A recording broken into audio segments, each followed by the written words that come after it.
Des histoires qui arrivent aux autres et on pense que ça ne peut jamais nous arriver.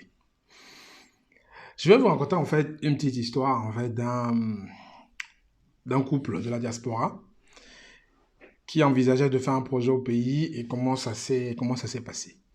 Donc, c'est une histoire en fait qui est assez instructive et je vais vous donner les moindres détails pour que vous ne puissiez pas vous aussi tomber dans un tel piège. On se retrouve après le jingle.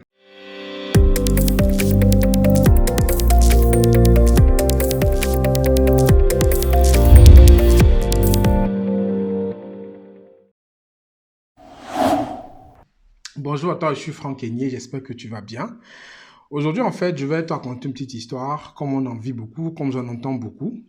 Parce que tu sais qu'avec ma société Diaspo Service Conseil, j'accompagne donc les personnes qui veulent faire du foncier, que ce soit du foncier nu, du foncier meublé, ou même juste de la gestion locative, en Afrique et au Cameroun en particulier.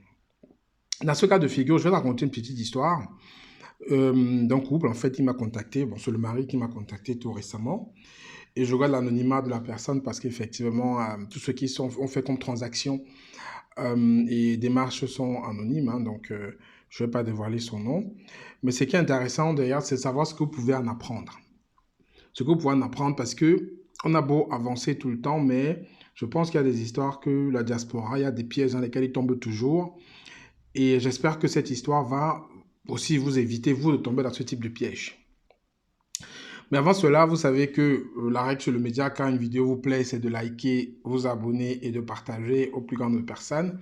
Et aussi, je vous rappelle ma conférence à Dakar, hein, le 4 février 2023, où on va parler de business. Donc, le lien est en dessous de la vidéo pour ceux qui veulent y participer et qui sont à Dakar, bien entendu. Donc, si on revient à l'histoire, mais avant déjà de parler de l'histoire, hein, je vous annonce en fait que la semaine prochaine, il y aura beaucoup de changements sur la chaîne, hein, donc restez connectés. Vous allez voir, ça va évoluer en positif. On a beaucoup de travail depuis le début de l'année. Et là, vous allez voir les résultats qui vont arriver, normalement sur plusieurs éléments du média. Et j'espère que vous serez satisfaits. Donc maintenant, si on revient au niveau de l'histoire. En fait, c'est quoi l'histoire? C'est l'histoire d'un couple. Un couple qui vit en Angleterre. En Angleterre, c'est un couple, hein, donc un homme et sa femme, ils ont des enfants. Et comme plusieurs personnes de la diaspora, ils ont envisagé d'investir en Afrique, dans un pays d'Afrique. Donc, je vais peut-être dire le pays, mais bon, d'un pays d'Afrique qui est plutôt très connu. Et ils ont fait comme tout le monde fait, c'est-à-dire ils ont leur travail, le mari il est salarié, la femme aussi elle est salariée, les deux sont salariés, ils ont un salaire plutôt correct, hein. Et ils ont un projet d'acquisition de foncier nu, donc d'immobilier de terrain, dans leur pays d'origine. Donc, c'est un projet qu'ils ont mûri pendant longtemps, comme beaucoup de personnes. Je pense que ce cas va parler à beaucoup de personnes qui m'écoutent, hein, beaucoup de personnes de la diaspora. Donc, ils ont économisé de l'argent, ils ont mis en place leur projet, ils ont mis en place leur démarche, hein, comment ils vont faire pour acquérir ce lopin de terre. Donc, ils ont fait des sacrifices, ils ont épargné de l'argent tous les mois. Ils ont dit, voilà, on va avoir tel montant d'argent pour pouvoir acheter le terrain d'une seule fois lorsqu'on sera prêt. Et le monsieur, en fait, il a grandi dans son pays, mais il ne connaît pas trop comment ça se passe au niveau de démarche foncière. Il entend seulement parler, il m'écoute un peu sur les médias, sur ma chaîne quand je parle un peu de foncier. Il ne connaît pas vraiment. Et pareil pour la femme, elle aussi, elle ne connaît pas vraiment. Elle est partie du Cameroun très tôt et elle ne sait pas exactement comment ça se passe là-bas en termes de foncier. Elle a plutôt gardé l'image, en fait, que le foncier est compliqué dans ce pays-là et qu'elle ne peut pas y arriver. Donc, ils se sont retrouvés vers le beau-père, c'est-à-dire le père de la femme, qui lui vit sur place. Il vit sur place, donc c'est la famille, et il connaît, il leur a dit qu'il connaît bien comment ça se passe, il connaît bien les démarches du terrain. Donc déjà, les relations avec le beau-père sont beau fixe, hein, c'est-à-dire le monsieur, il a de belles relations avec sa belle famille, il n'y a pas de problème, tout se passe bien. Voilà. Et donc, ils ont commencé à parler de leur projet à leur beau-père, donc au père de la femme. Ils ont parlé de ce projet-là pendant longtemps. Le père leur a donné des idées. Le beau-père leur a dit, là, il faut investir, là, il faut acheter le terrain. Il les a bien accompagnés dans le conseil, hein, ce qui est plutôt parfait, hein. Il les a indiqué les zones qui sont porteurs. Enfin, ils ont tout travaillé le projet avec leur beau-père. Et ils sont allés sur place, hein, plusieurs fois pour que le beau-père montre des endroits où ils pourront trouver des terrains intéressants. Ils ont visité des choses. Tout allait très bien. Donc, eux, de leur côté, ils continuaient donc à épargner à épargner de l'argent. Et lors de la première fois qu'ils sont partis, effectivement, ils ont vu des endroits intéressants sur lesquels ils voulaient se positionner. Ils ont donc demandé au beau-père de pouvoir réserver, mais manque de bol, ça ne s'est pas fait parce qu'ils ont perdu un peu de temps et ils ont perdu l'opportunité passée. Maintenant, seconde fois, ils ont continué à mettre de côté, encore ils ont eu un argent un peu plus important. Et cette fois-ci, ils ont décidé en fait d'envoyer ça au beau-père pour que le beau-père ait l'argent sur lui, pour que lors de la prochaine occasion, il puisse directement dégainer sans avoir à le faire part, pour ne pas perdre l'opportunité. Parce que vous savez, souvent le foncier, c'est généralement l'opportunité. L'opportunité peut être là, c'est celui qui a l'argent qui prend. Donc, ils ont donc envoyé cet argent-là au beau-père. Ils ont dit, voilà, lorsque tu as une prochaine opportunité comme ça, tu nous appelles juste pour nous parler de ça. Et tout de suite, tu dégaines, tu prends pour qu'on ne perde pas comme on a perdu la précédente. Donc, le beau-père a donc eu l'argent, il a envoyé l'argent, il avait l'argent avec lui. Le beau-père, c'est le père de la femme, de la femme du mari qui m'a contacté. Donc, ça, c'est l'histoire qu'il me raconte que je vous transmets aussi. Et du coup, le beau-père, bon, il avait l'argent dans le compte, une très belle somme, plus de des dizaines de milliers d'euros. Et il continue à regarder de bonne foi, c'est pas qu'il a un problème de bonne foi. Et après, c'est bizarre en fait. Un mois après, ça passe, le beau-père ne dit plus rien. 2 mois, ça passe, il appelle, il parle de tout, mais il ne parle pas du projet foncier. Il parle de tout, il dit oui, c'est monté, c'est descendu, comment on voit les enfants, comment on voit le travail. Il ne parle pas de terrain. 2 mois, ça passe, pareil, il ne parle pas de terrain. Mais le mari s'étonne et dit à sa femme que, mais comment ça se fait? Ton père n'a pas donné de nouvelles par rapport au terrain qu'on est en train d'acheter. Elle dit non, il me dit que c'est en cours, voilà, il ne m'a pas donné de nouvelles plus que ça. Il attend. 3e mois, il n'y a toujours rien. Il dit, mais c'est bizarre en fait. Et du coup, c'est au 4e mois qu'ils essaient d'insister auprès du beau-père pour lui demander exactement où est-ce que ça en est leur projet de terrain. Est-ce qu'il a déjà acheté le terrain? Quelles sont les démarches et tout ça? Et le beau-père leur annonce en fait qu'il n'y a plus d'argent de terrain. Voilà, l'argent de terrain, il n'y a plus. Il n'a pas osé leur dire parce que, bon, pour des raisons X ou Y, il n'a pas osé leur dire parce que nanana. Et que derrière, en fait, ce qui se passe, c'est que entre-temps, elle a été malade. Il s'est servi de l'argent qu'on lui avait donné pour le terrain pour se soigner. Voilà, c'est-à-dire, il a donc pris l'argent qui était destiné au terrain, il a pris ça, il a suivi son traitement avec, et il est plutôt bien portant aujourd'hui. Donc, il a posé la question tout simplement, est-ce que vous voulez penser est-ce que vous souhaitez que cet argent qui était disponible vous serve à m'enterrer, parce que si je ne me soignais pas, j'allais mourir, ou vous êtes plus satisfait que cet argent-là, je m'en suis servi pour pouvoir me soigner? Vous ferez quoi? Vous ferez quoi?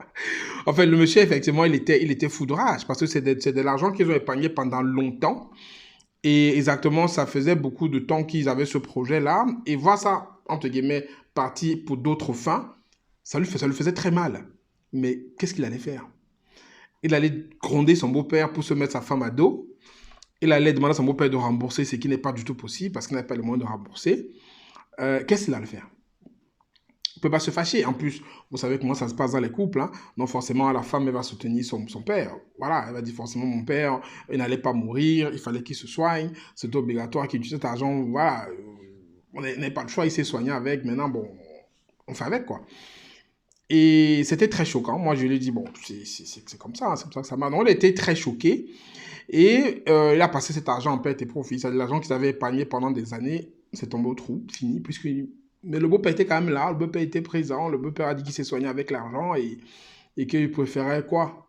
Vous allez préférer quoi? Vous allez préférer donner l'argent au beau-père. Quand le beau-père se soigne de votre argent, vous allez préférer qu'il meure. Bon, bref. Donc, voilà. Donc, du coup, comme ça, c'est perdu. Il a perdu des dizaines de milliers d'euros qui sont passés dans le traitement de son beau-père. Après, je ne parle pour vérifier si c'est vrai ou pas, ça, c'est pas mon problème.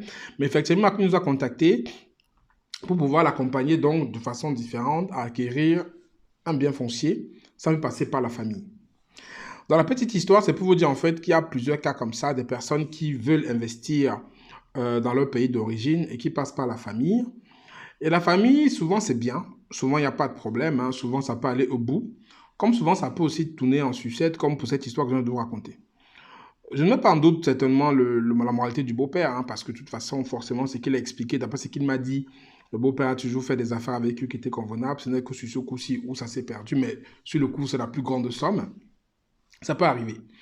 C'est pour ça que moi, je recommande toujours aux personnes de se retourner vers des professionnels qui sont capables de vous accompagner de façon convenable, surtout dans le foncier.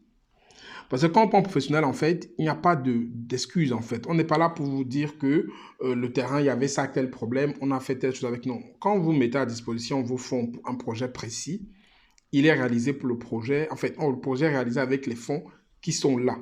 Il n'y a pas d'entourloupe, en fait. Comme vous allez à la banque mettre votre argent pour un truc précis, la banque ne vous dira pas demain que l'argent servira à autre chose. C'est pareil. Pourtant, quand c'est la famille, vous allez faire quoi? Dans le cas de ce monsieur, qu'est-ce qui allait se passer? Il va faire quoi? Il va juste oublier et se remettre encore à mettre de l'argent de côté pour que le jour qui sera prêt, venir nous voir à nouveau pour qu'on essaie de l'accompagner dans son projet foncier. C'est malheureusement comme ça, mais c'est pour dire en fait qu'en Afrique, la famille peut être un catalyseur, comme la famille peut être un gros frein. Ça dépend de chacun et de son expérience. Et moi, je vous dis, c'est juste que lorsque vous voulez faire de l'acquisition foncière en Afrique, tournez-vous vers des personnes qui peuvent vous accompagner, des personnes neutres de préférence. Et on voit bien qu'il y a la tendance aujourd'hui où beaucoup de personnes de la diaspora ne passent plus par leur famille, ni par leurs proches, ni par leurs amis pour faire leurs projets sur place. Ils se tournent vers des prestataires de services ou des entreprises parce qu'effectivement, ils ont été parfois vaccinés et souvent, ça coûte cher de pouvoir passer par ces étapes-là. Donc, si vous avez vécu une expérience pareille ou si vous avez peut-être été, je ne sais pas, arnaqué par vos amis, votre famille ou quoi que ce soit, mettez ça en commentaire. C'est intéressant de partager pour pouvoir éviter d'avoir ce genre de soucis. Et si vous avez un projet d'acquisition foncière, hein, n'hésitez pas à nous contacter. Donc, on a mis sur pied un fichier justement où les gens peuvent renseigner leurs doléances et après, on essaie de travailler avec eux pour les accompagner. Par exemple, on va lancer la tontine foncière au Cameroun. Elle commence en février, là. Donc, des gens se sont inscrits. Je vous remercie de votre confiance. Et pour les autres qui veulent acquérir des terrains, remplissez le fichier et voilà, suivant vos doléances, vous aurez un rendez-vous avec un membre de mon équipe, ensuite avec moi. Et derrière, on va qualifier votre projet, votre besoin. Et si on peut vous accompagner, que ce soit au Cameroun, au Sénégal ou en Côte d'Ivoire, on le fera avec plaisir. Donc, le lien en dessous. Et j'espère que cette histoire va vous faire comprendre que travailler avec la famille, ça peut être bien, comme ça peut être une vraie gageure, un vrai mal, où vous allez perdre de l'argent et beaucoup d'argent. Il faut savoir que l'argent qu'on gagne en Occident, c'est très compliqué. Il ne faut pas cacher. Gagner de l'argent comme ça, c'est difficile. Donc, voir son argent partir comme ça en fumée, je pense que ça fait mal à plusieurs personnes et ça fera mal à beaucoup de personnes par la suite qui ne vont pas comprendre, qui vont continuer. Je ne dis pas que la famille n'est pas quelque chose qui peut vous aider, mais je pense qu'aujourd'hui, la tendance est plutôt à travailler sans la famille et à passer par des personnes neutres, professionnelles qui peuvent vous accompagner. Maintenant, ce que vous en pensez? J'espère que la vidéo vous a plu. Je vous dis à très bientôt. C'était Franck Kenyé. Prenez soin de vous. Ciao, ciao.